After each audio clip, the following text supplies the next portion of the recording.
మీ సంతోషంకై, మీ ఆనందానికై మీరు జీవించండి. ఈ జీవితం ఆనందమయంగా ఎలాంటి బాధలు, చిక్కుసంత లేకుండా జీవించడానికి ప్రయత్నించండి.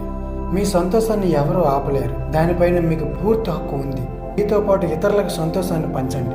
ఏ రోజైనా ఆర్థికంగా చిక్కిపోయినప్పుడు మిమ్మల్ని ఎవరు ఎంతవరకు ఓదారుస్తారు? ఎవరైనా కొంతవరకే. నా అన్న వాళ్ళు కూడా మన జీవితంలో నుంచి మెల్లగా తప్పుకునే రోజులున్నాయి. ఆర్థికంగా చిక్కుపోవడానికి బలమైన కారణం ఎవరు? ఒక్కసారైనా ప్రశ్న వేసుకున్నారా? ఖచ్చితంగా మీరే. మీకు మీరు తక్కువగా ఊహించుకున్నప్పుడు ఇలాంటివి జరుగుతాయి. దయచేసి ఎప్పుడు కూడా మిమ్మల్ని మీరు తక్కువగా ఊహించుకోకండి. మీకు అందరిలాగా అన్ని ఇవ్వబడుతున్నాయి, కానీ వాటిని మీరు గ్రహించడం లేదు. మీరు వాటిని పొందడానికి సిద్ధంగా ఉన్నప్పుడు మీ జీవితంలో ఇంకొకసారి ఆర్థికంగా ఇబ్బంది పడడం, నష్టపోవడం జరగదు. మీరు అనంత ప్రపంచంలో ఒకరు. ఇక్కడ మీ కొరకు సంపద సిద్ధంగా ఉంది. నా దగ్గర లేదు, నాతో ఏమవుతుంది, నేనంత ఖర్చు పెట్టలేను అనే మాటలు చెప్పకండి. అలా చెప్పినంత కాలం మీరేమీ సాధించలేరు. అలాగే మీరు ఎప్పుడు సంపూర్ణంగా ఉన్నాను, ఉంది అని చెప్పండి. అప్పుడే అన్ని మీకు సంపూర్ణంగా లభిస్తాయి.